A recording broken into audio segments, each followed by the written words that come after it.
خب بسم الله الرحمن الرحیم. الحمد لله و الصلاة و السلام علی رسول الله صلی الله علیه و سلم. خب بسم الله الرحمن الرحیم. در این درس ما شما تمثیل و تشبیه را میخوانیم. این تمثیل چیست و تشبیه چی است؟ اول تمثیل در لغت به معنای ند، مانند، شریک، نظیر و صفت می باشه. پس تمثیل در لغت به معنای چی است؟ که ند، وقتی که یک کس را میگه که فلان کس مثل فلان شخص است، پس او را توش مانند از او ساختی. و اگر مثلا العیاذ بالله یک کس تمثیل میکنه در ذات یا صفات خالق که فلانی صفت خالق مثل صفت مخلوق است، پس او را به خداوند شریک ساخت. از این خاطر عیب تمثیل دمیجه هست.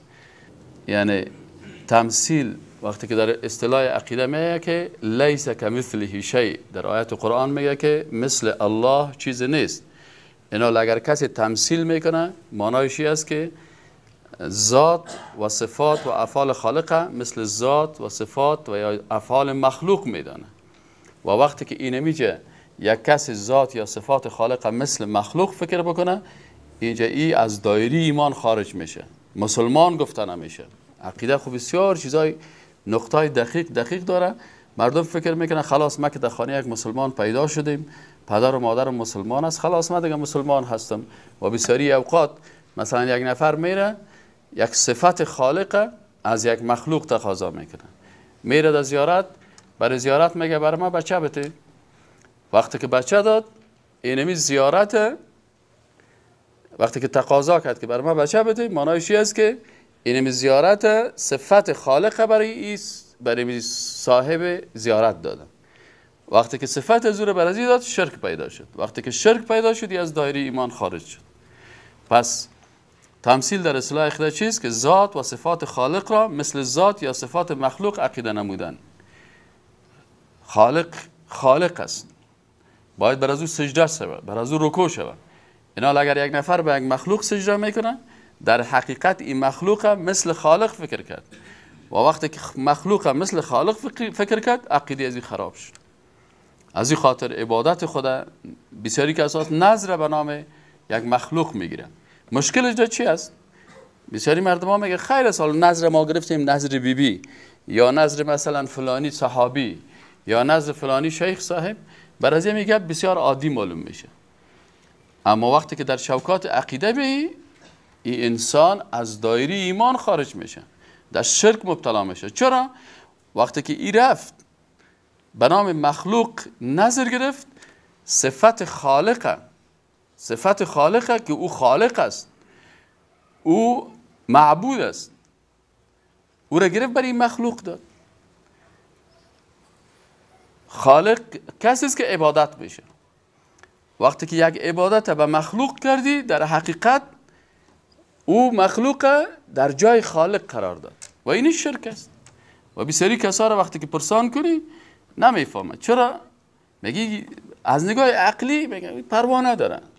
از نگاه عقلی گپ نیست، این خود علم است، این خود دین است، این خود قرآن است، این خود سنت است، این خود پیغمبر صلی الله علیه و آله که 13 سال درس عقیده داد و آیات مکی کل جا طول 13 سال درباره عقیده بود. به خاطر از اینکه عقیده بسیار نقش مهم در زندگی انسان داره.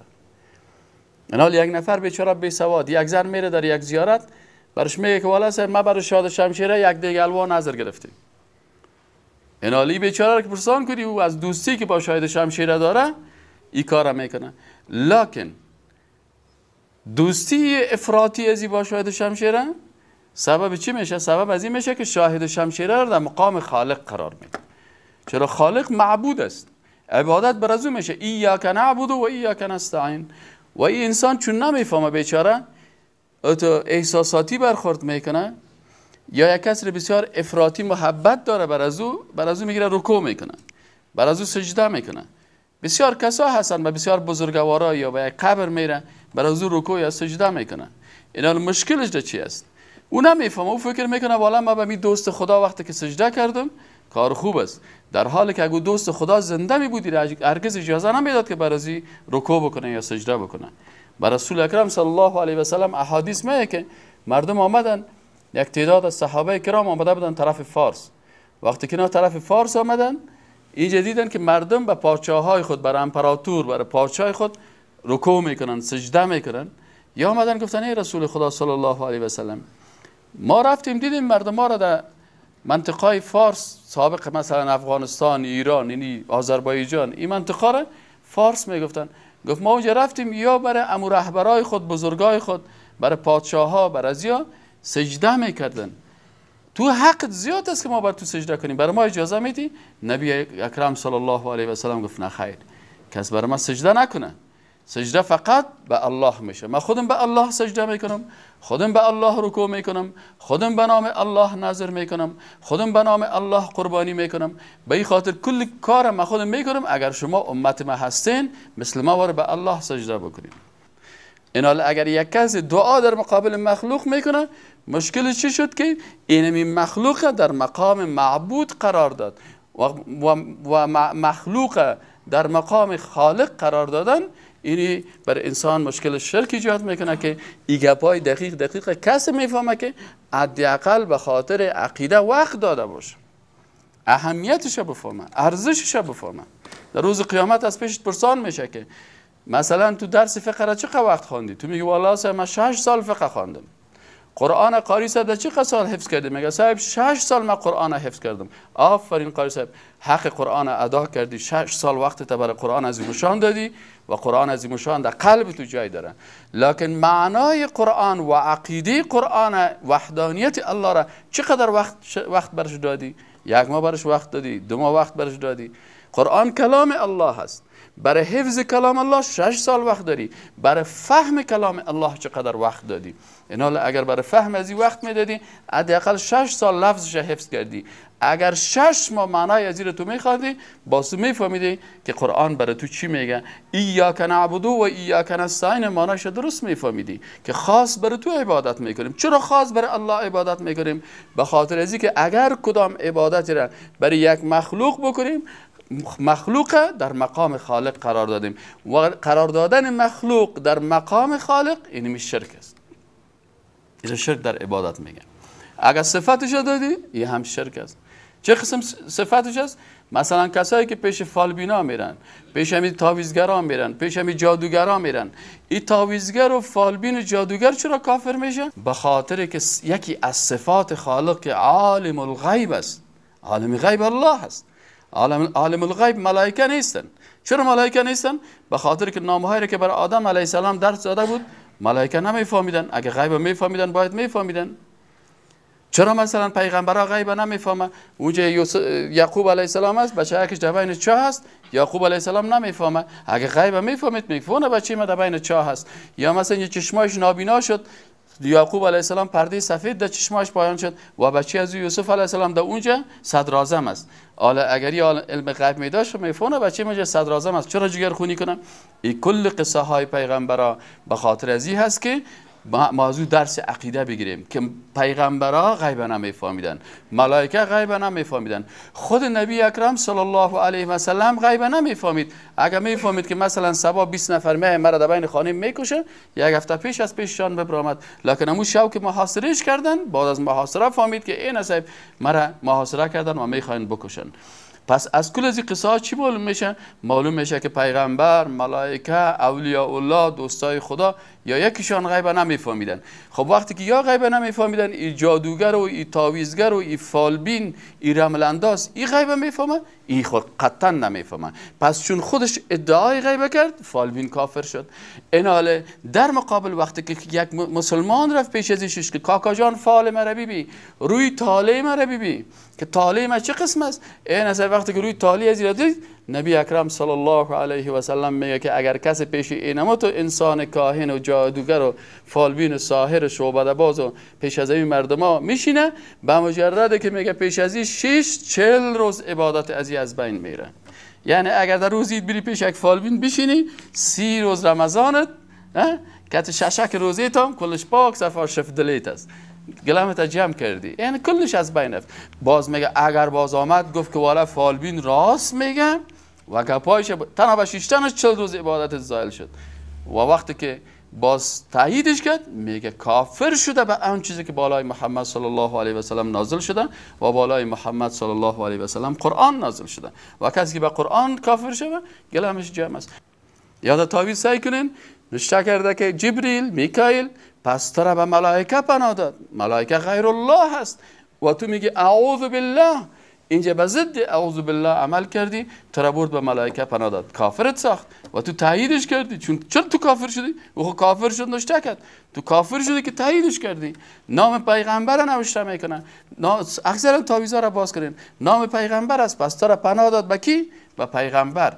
وقتی که پناه به پیغمبر داد، پیغمبر خو الله نیست، غیر الله هست، پس تو را به غیر الله پناه داد، باز هم تو را کافر ساخت و خودم کافر ساخت. یا نامهای شیطان ها را نوشته میکنم، پس تو را برد به شیطان پناه داد. از این خاطر بسیاری از اینا چی میشه؟ پس تمثیل در اصطلاح عقیده چی هست؟ ذات و افعال و صفات خالق را مثل ذات یا صفات یا افعال مخلوق عقیده نمودن است. این کسی که این عقیده میکنه در حقیقت این به چی مبتلا میشه؟ به مرض خطرناکی که اون مرض شرک است. الله جل جلاله در قرآن عظیم شان چی میگه؟ لیس کمثله شیء، مثل الله هیچ چیز نیست. شما هیچ انسانی را، هیچ زنده جانی را، هیچ حیوانی را، هیچ انسانی را، هیچ نباتی را، هیچ جامدی را این باید به خداوند هم مثل و هم مانند نگوین و فکر نکنین و عقیده نکنین. فلا تضربوا لله الامثال، به الله مثال ها بیان نکنین که الله دستش این قسم است، العیاذ بالله، یا وجه الله این قسم است، یا مثلا آمدن الله این قسم است. در این مسائل چی است؟ بگو نمیفهمم کیفیت شد. ساکت، سکوت ادب است، عقیده هست. الله دست داره، ید الله فوق ایدی داره. چی کنیم؟ چه قسم است؟ قسم شما نمیفهمم علم است. در اینجا چی علم است؟ کیفیت ذات، صفات، افعال خالق ما میفهمم یا نمیفهمم؟ کیفیتش نمیفهمم. اینمی نمیفهمم در عقیده علم است. از این خاطر میگن که نصف دین چی است؟ نمیفهمم. تسلیمی است. اسلام چی معنی؟ یعنی تسلیمی. بعد دست بلند تسلیم است. الله و یبقى وجه ربک ذو الجلال والاکرام، وجه الله هست. بله قرآن آمده قبول داریم. چه رقم است؟ نمیفهمم. پس وقتی گفتی نمیفهمم تو عالم هستی. اگر گفتی میفهمم که این قسم است، زدی خدا در عقیده اسلامی خدا خراب ساخت. ببینید که درس عقیده اینقدر مهم است. ما کل درس ها را مانده آمدیم سر درس عقیده. چرا که در افغانستان هر چیز است به غیر از درس عقیده. از هر چیز قصه شروع میشه، از هر چیز گپ زده میشه. لکن درباره عقیده بسیار در افغانستان الله علمای ما را توفیق نصیب بکنه که زیادتر در این مسئله که رسول اکرم صلی الله علیه و 13 سال عمر خود در این صرف کرده.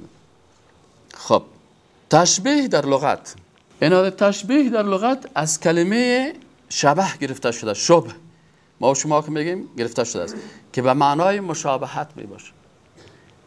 پس خود وقتی که میگه تمثیل نمیکنیم، مثال نمیتیم، نمیگیم که العیاذ بالله خداوند مثل فلان، نمیگیم لیس کمثله شیء. و تشبیه هم نمیکنیم. تشبیه چیست؟ از کلمه شبه گرفته شده که به معنای مشابهت است. پس ما هیچ کس نمیگیم که اینی کس مشابه خالق است، ایره هم نمیگیم. از این خاطر ای در لغت. و در اصطلاح چی را میگن؟ تشبیه در اصطلاح. تشبیه در اصطلاح اعتقادی ذات یا صفات خالق را مشابه ذات و صفات مخلوقات عقیده نمودن است. اگر کس ذات خالقه یا صفات خالقه یا افعال خالقه مشابه مخلوق فکر میکنه، یا برعکس مخلوق ذات و صفات و افعالش مثل خالق فکر میکنه، اینمی چی میه؟ دی تشبیه میه. خب فرق بین تمثیل و تشبیه. حالا مثلا بسیار اینجا یک نقطه دقیق است که بین تمثیل و تشبیه چی فرق است. اینال بعضی از علما اوتو عقیده دارن که تشبیه و تمثیل یکسان هستند. بعضی از علما تمثیل و تشبیه را یکسان میدانند. چی میگن؟ میگن التمثیل هو التشبیه. بعضی از علما میگن که تمثیل و تشبیه یک معناست، دو کلمه هست یک معنا داره. از این خاطر اگر تمثیل گفتیم معنا تشبیه هم میشه و اگر تشبیه گفتیم. اما بعضی علمای دیگه چی میگن؟ بعضی از علما بین تمثیل و تشبیه فرق میکنن. بعضی از علمای دیگه هستن که بین تمثیل و تشبیه فرق میکنن. چی میگن؟ میگن که تمثیل مساوات بین دو چیز در تمامی امور است. مثلا اگر یک کس را میگی که احمد مثل محمود است، پس ایره چی کردی؟ در تمام کارا، در چهره، در علم، در دانش، در فهم، ایره مشابه اگر ساختی ایره تمثیل میگه. و تشبیه چی را میگه؟ که یک کس را در یکی از صفات از او تشبیه کردن، یعنی در کل چیزش نباشه. فهمیدین یا نه؟ پس فرق بین تمثیل و تشبیه چی است؟ که تمثیل مشابهت در تمام صفات است و تشبیه چی است؟ مشابهت در بعضی از صفات می باشه. اینال میم اقسام تشبیه و تمثیل. اینال دو قسم است. قسم اول چی است؟ تشبیه و تمثیل خالق با مخلوق، و قسم دومش تشبیه و تمثیل مخلوق با خالق است. بعضی کسا هستن که قسم اول تشبیه و تمثیل میکنن، مثلا خالق با مخلوق تشبیه میکنن، صفات خالق با صفات مخلوق تشبیه میکنن. وقتی که کلمه ید آمد، دست، فوراً دست خدا پیش میکنن. صحیح کن؟ خالق چی کرد؟ تشبیه کرد با کی؟ با مخلوق. و بعضی کسای دیگه هستن که قسم دوم که مخلوق تشبیه میکنن با کی؟ با خالق. پس این دو قسم تشبیه هستن که اینی بود اقسام تشبیه و تمثیل. در چی عقیدت خراب شده؟ سلمه خوب متوجه باشین. عقیده من در چی خراب شده؟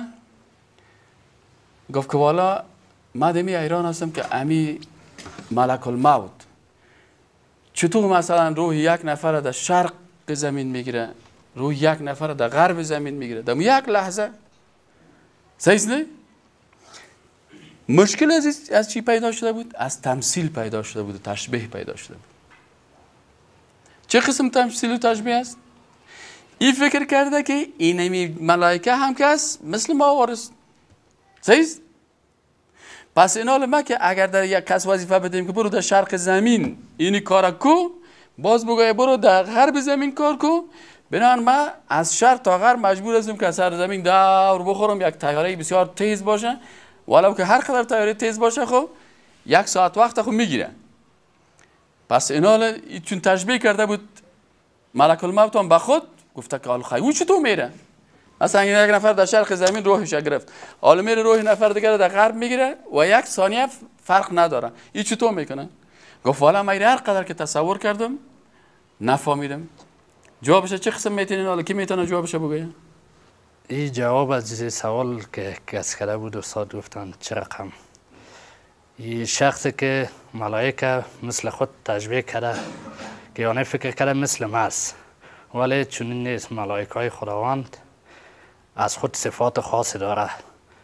یک مثال اگر بتیم، ملائکات مثل که آیت قرآن کریم است مفهومش بگویم که میگه ملائکه 19 فرشته محافظ دوزخ است، که باز ابو جهل و ابو لهب میگه 19 تاست، مثال 9 تایش من میگیرم 10 تایش شما. وام عین فکر کرده بود، عقیده از وام عین چیز بود که 19 نفر است، 19 ملائکه است. ما را بسیار به سادگی از بین میبریم. ما یک قوم هستیم، بسیار بزرگ قوم هستیم، 19 ملائکه بسیار به سادگی از بین میبریم که ما را نتواند در دوزخ بندازه. ولی چنین نیست. ملائکه خداوند بسیار یک مثال که چی بتیم، مثل کره زمین برای ما یک توپ که کتازو بازی میکنیم، برای ملائکه خداوند دی کره زمین مثل همون توپ است که اگر بخواه که 1000 نفر یا 1 میلیون نفر در یک زمان از بین ببر روحش بگیره، مثل که ما توپ زیر پای ما باشه، برای یک دکه هزارات مرچه یا بسیار حشرهای خورده که به چشم دیده نمیشه میتونیم از بین ببریم. به این شکل میشد. فهمیدین مثال چه قسم گفت؟ مثالی قسم است شما تصور کنین ملائکه، ما و شما انسان ها در مقابل ملائکه اینطور هستیم مثل که یک مرچکک در مقابل ما و شماست.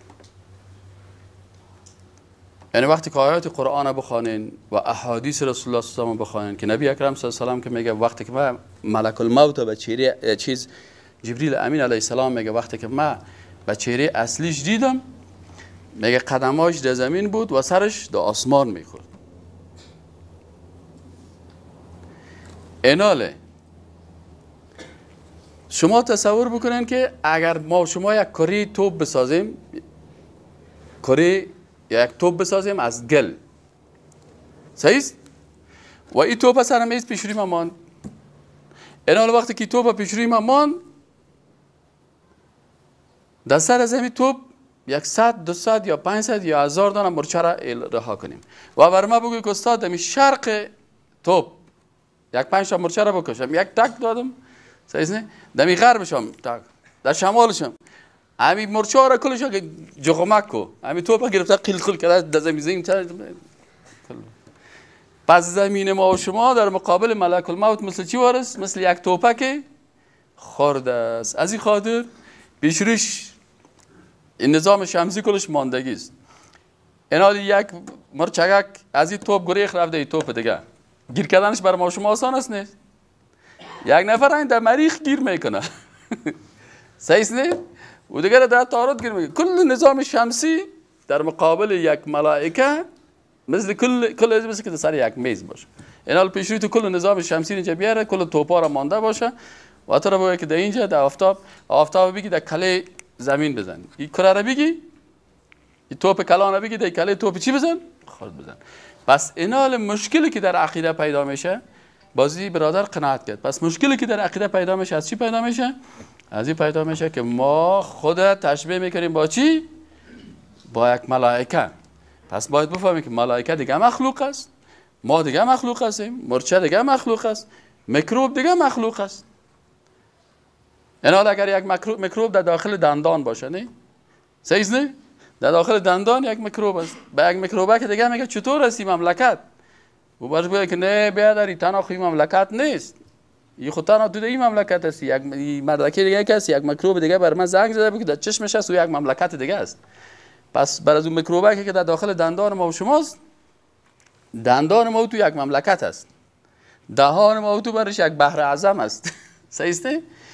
و باز اگر از دهان ما و شما این میکروبه که بکشی در گوش میری میگه اوه در قاره دیگه رفتم. این حال الله جل جلاله این مخلوقات کلش خلق کرده، پس موضوع مثل یک مخلوق یک حجروی استیم. هستیم نه بعضی باکتریاهای یک حجروی در مقابل کی؟ در مقابل یک ملائکه.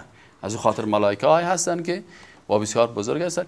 این حال وقتی که موضوع تشبیه در یک مخلوق با مخلوق تشبیه کرده نمیتونیم.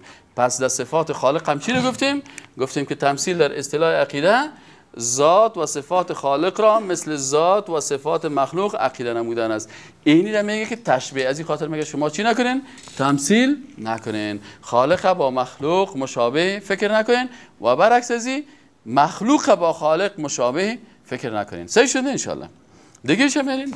واضح سینه انشالله. لیس کمثله شیء فلا تضربوا لله الامثال. فلا تضربوا لله الامثال. الله منع میکنه، میگه برای خداوند به الله مثال ها بیان نکنین. نگوین که مثل فلانی وارثه، مثل فلانی وارثه، مثل فلانی وارثه. این مثال ها را برای الله بیان نکنین. پیش بریم. تشبیه در لغت چی رو گفتیم؟ از کلمه شبه گرفته شده. شبه مثل مانند، شبیه. ما شما میگیم فلان چیز شبیه فلان چیز است. احمد شبیه محمود است. این به معنای شبه است که به معنای مشابهت میاد. اینو ما شما در فارسی هم استعمال میکنیم. دیگه در اصطلاح تشبیه در اصطلاح اعتقادی ذات یا صفات خالق را مشابه ذات و صفات مخلوقات عقیده نمودن است. این هم با تمثیل چی است؟ تعریفش بسیار نزدیک است. در اونجا با او تشبیه کردن تمثیل بوده اینجا. عین تعریف تشبیه و تمثیل یک چیز است. پیش بریم. فرق بین تمثیل و تشبیه. این حال در بین وقتی که سوال از پیشان در امتحان بیایه بگوید که فرق بین تمثیل و تشبیه چیست، میگید اینجا علما دو نظر دارن. بعضی از علما میگن که یکسان هستن، میگه تشبیه و تمثیل یک چیز است. وقتی که تشبیه گفتیم به معنای تمثیل است، تمثیل به معنای تشبیه است. و قسم دوم از علما چی میگن؟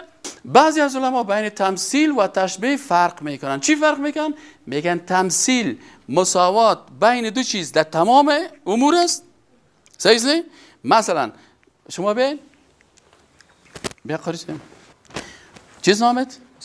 مصطفی. نام خودت؟ ذکر الله. این حال مثلا یک کس من میگم که مصطفی مثل ذکر الله هست در کل چیز. ریشک اردویشان یک چیز است، بروتکایشان یک چیز است، چشمای اردویشان یک چیز است، دیگه این دستای اردویشان یک چیز است، قدای اردویشان هم یک چیز است، علم اردویشان هم یک چیز است. این خلاص. پس در کل صفات وقتی که یک کس را تشبیه کنیم چی میگن؟ تمثیل میگن. اما اگر گفتیم که نه دست مصطفی مثل دست ذکر الله وارث، باز این چی شد؟ تشبیه شد. فهمیدین یا نه؟ پس فرق بین تشبیه و تمثیل چی است؟ که تمثیل تشبیه کردن یک کس با کس دیگه در تمام صفات است. و تشبیه چی است؟ که بعضی صفات از این مشابه بعضی صفات از این فکر بکنید. واضح شد نه انشاءالله؟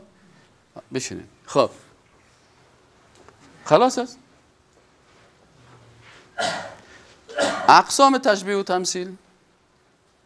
اقسام تشبیه و تمثیل. خب این حال تشبیه و تمثیل چند قسم است؟ دو قسم است. یا ایست که ما مخلوقات العیاذ بالله، صفات مخلوقات، افعال مخلوقات با خالق یک قسم فکر بکنیم، یا برعکس صفات خالق با کی بتن؟ و مخلوق بتن. این باز تشبیه و تمثیل میه. تمثیل در لغت به معنای مثل چینت، شریک، مانند و صفات را میگن. آفرین، این تمثیل میگن. چیزی که در موضوع تمثیل بر ما امروز نو معلوم شد که اکثر اوقات ما شما میبینیم که بعضی چیزها را، البته اساسی خارج از درس مثال میدیم، امروزه با سریال های مختلف و چیزها هم جور میکنن و اکثر مردم میبینن و سبحان الله و الحمدلله میگن یا مثلا تقدیر میکنن از کار مردم، ولی نمیفهمن که بعضی کرکترهایی که در سریال ها جور میشه شبیه ساختن از او به پیغمبرها یا شبیه ساختن از او به بزرگوارا. ما دین روز دیدیم که دختر حضرت ابوبکر صدیق صاحب بسیار چهره جذاب آورده بودن در پرده تمثیل چیز میکردن دیگه. از این چیزی ما میفهمیم یا بعضی وقت در امورات خالق یک نفر خوب دعوتگر است، میخواد یک نفر دیگر را بفهمه که خداوند چه رقم است، گویا که به حکمت مثال میته، یک مثال میته که فعلا خودش متوجه نیست که چی مثال میته.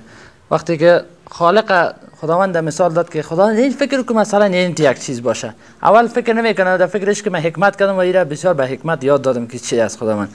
پس اون نفر که رفت چون او همین مثال در کلی خود گرفته آقا خالق مثل فلانه چیز، وقتی پسان رفت چرت زد خوب واسه اینیش خیلی تو میشه، با پس میای پشت نفر میگرده خیلی تو بگو اینیش چه رقم است.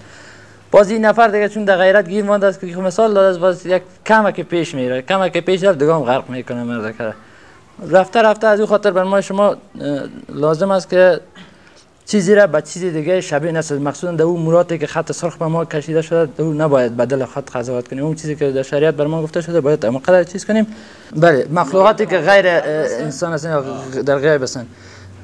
ما شما یک مثال دیگه جن داریم، یا در چیز که آمده است سلیمان، در قصه سلیمان علیه السلام.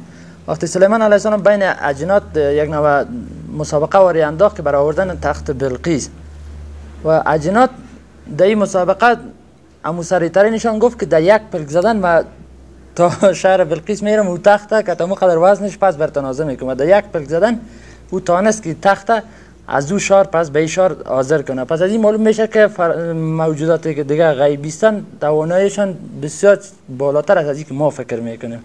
این جن بود، از این طبیعی است که دیگه ملائکه از یا که بسیار قدرت و تواناییشان زیادتر است، در یک ثانیه در هر جای میتونن بوده باشن. السلام علیکم و رحمت الله و برکاته.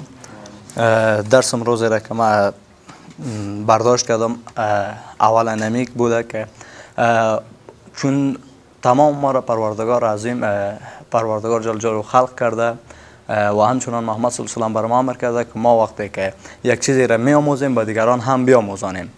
وقتی که ما در گفتار خود میخوایم به کسی دیگری قدرت خداوند بیان کنیم، کوشش ما باید امی باشه که چیزی را با مثل خداوند یعنی مشابهت ندیم. قسمی که آیت استاد قبلا ذکر کرد، بسم الله الرحمن الرحیم، لیس کمثله شیء، نیست هیچ چیزی به مثل خداوند. یعنی وقتی که ما صفات خداوند بیان میکنیم برای کیفیت از او ما تسلیم هستیم، چون اسلام معنی تسلیم است. اعوذ بالله من الشیطان الرجیم، بسم الله الرحمن الرحیم.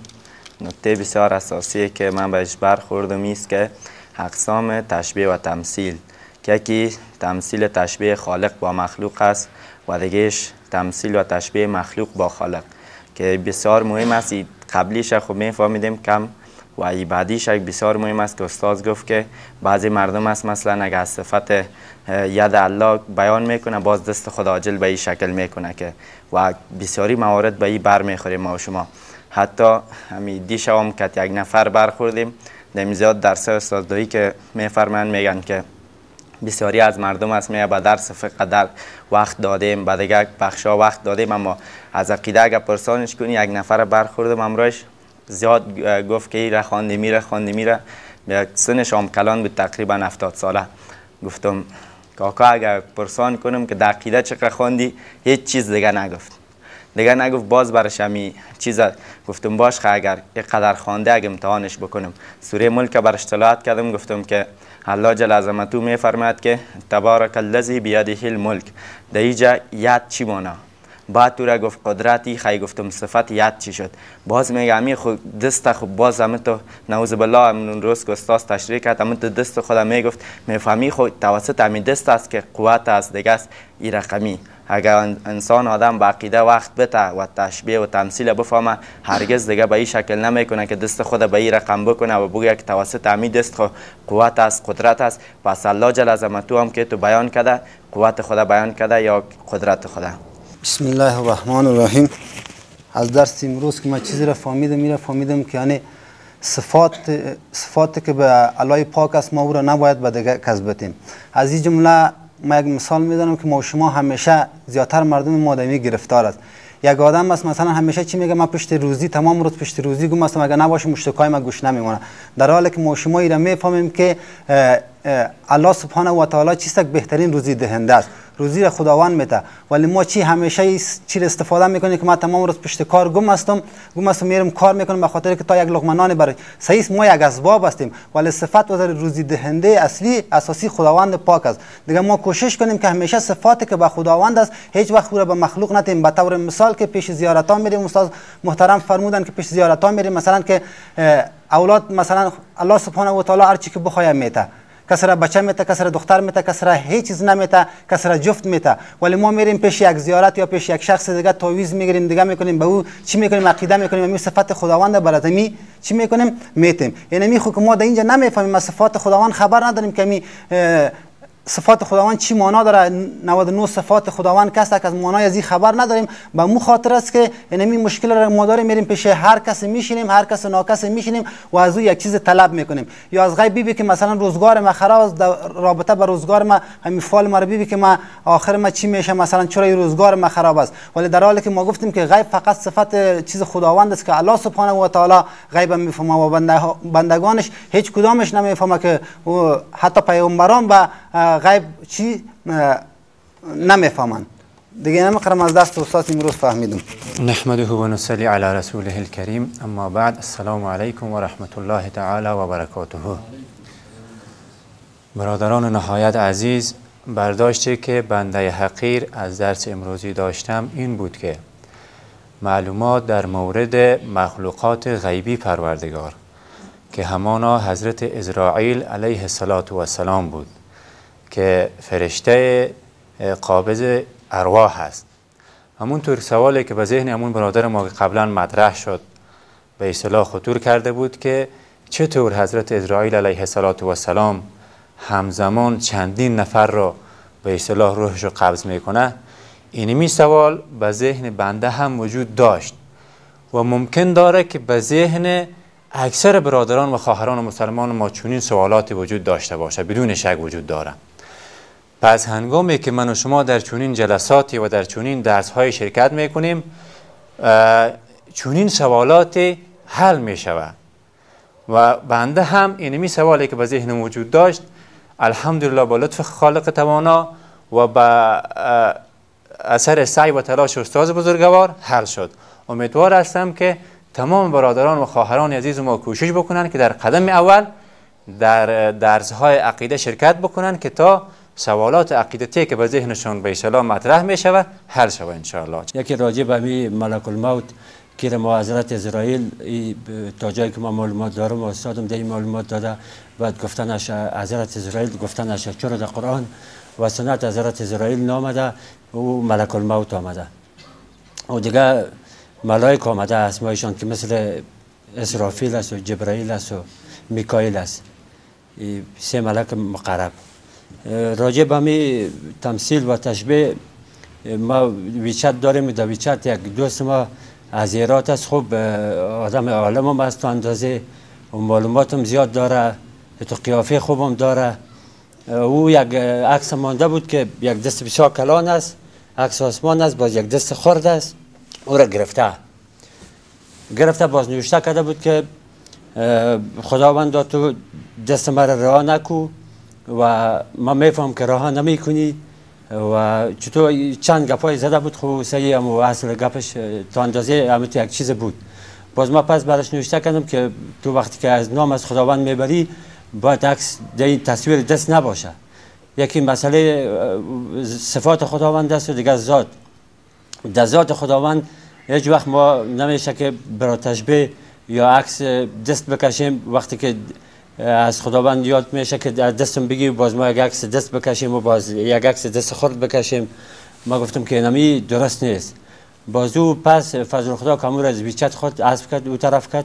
یک مسئله دوم که وقتی در ذات خداوند از ما سوال میشه یا ما و شما بر میخوریم، بهتر همی است که یک عالم میگه بگه که نمیفهمم، خلاص خداوند ید خداوند بلا کیف ما نمیفهمیم. اگه یک آدم میگه چه رقم بگه نمیفهمم. در قسمت عقیده خصوصا در این جامعه ما که امروز بعض موضوعات روان است، بسیار موضوعات مهم است. خصوصا شاعرای ما در قسمت عقیده بسیار افراط میکنن. مثلا صنم تشبیه میکنن به کی؟ به خدا. این در اکثر کتابا شما شاید خوانده باشین و هیچ کس هم سر از این توجه نمیکنه. وقتی برش میگه که چرا این صنم چی ضرورت است، میگه یک تشبیه است، در حالی که استاد تشریح کرد که تشبیه به خدا حرام است. این یک نکته بسیار مهم است که باید ما متوجه شیم. دیگه یک چیز دیگه در فکر مگر در قسمت ملک الموت. در قسمت ملک الموت برادر ما یک مثال داد که یک توپ در مثلا سر میز باشه، امی ملک الموت میتونه که در هر قسمتش چند تا مرچه بود. امروز میبینین یک چیز دیگه هم که برق است. مثلا 10 لاین یا 20 لاین ما در اینجا میاریم چیش میکنیم. با یک سویچ کردن میتونیم یک شار کابل با یک سویچ کردن برقش خاموش کنیم یا برقش پس چی کنیم. آیا ملک الموت خداوند یک قدرت نداده در کره زمین که قدر انسان ها را قبض رو کنه و یا یک قدر انسان ها را مثلا در یک نقطه زمین در ما شما یک بنده بسیار خرد هستیم، یک انسان بسیار ضعیف هستیم، با یک سویچ کردن یا چند سویچ همینجا می باشه ایرام سویچ میکنیم میرم چند ساحه که حتی شاید به حساب تکنولوژی امروز در دیگر کشورها هم بتونیم که برق روشن کنیم. یعنی این قسم خداوند قادر است که برای یک مخلوق خود این قدرت بده که چند انسان در هر نقطه زمین که باشه به یک لحظه و قبض روش کنه. ما شما را قبول بکنه. خداوند درس‌های عقیده را که می‌خونیم به دربار خود قبول بکنه. دوامداری درس‌ها را یاد بگیریم، عقیده ما را پخته بسازیم. الله جل جلاله ماه مبارک رمضان از ما و شما خوشحال بگردانه. الله جل جلاله قرآن شفیع روز قیامت ما و شما بگردانه. الله جل جلاله ما و شما را توفیق بده که حق ماه مبارک رمضان ادا بکنیم. الله جل جلاله بر ما همون نعمت‌هایی را که وعده کرده. اول میگیم الهی پروردگار ما عاجز هستیم، بیچاره هستیم. الهی پروردگار ما را از عذاب دوزخ نگاه کن. الهی پروردگارا به برکت این ماه مبارک رمضان که یک تعداد کسایی که در لیست دوزخیا هستند، پروردگارا ما کوشش میکنیم که عقیده توحید داشته باشیم، موحد باشیم، یکتاپرست باشیم، عقیده خدا مثل قرآن عظیم شان و مثل احادیث رسول الله صلی الله علیه و آله قسم عقیده خدا جور کنیم مثل که خود نبی اکرم صلی الله علیه و آله داشت و صحابه کرام داشتن. دیگه پروردگارا تو از ما راضی شوی و در این لیست کسایی که اگر نام ما در لیست دوزخیا باشه، الهی پروردگارا نام ما را از این لیست دور بکنی و نام ما را در جمله اون بنده های بگردانی که در مورد احسان و نعمت توست، در جمله نبیین، صدیقین، شهدا و صالحین کل ما را بگردانی. پروردگارا این روز جمعه است، به خانه تو آمدیم، مسجد خانه تو هست. پروردگارا ایره تو به خاطر که عزت دادی، ایره به خود نسبت دادی، ایره خانه خود گشتندی، اگرچه خودت ذاتی هستی که به خانه نیاز نداری. الهی پروردگارا این عزتی که به این خانه دادی، ما هم به می خانه با عزت تو آمدیم، الهی ما را هم با عزت بگردان. الهی آخرین کلمه که از زبان ما خارج میشه کلمه لا اله الا الله محمد رسول الله صلی الله علیه و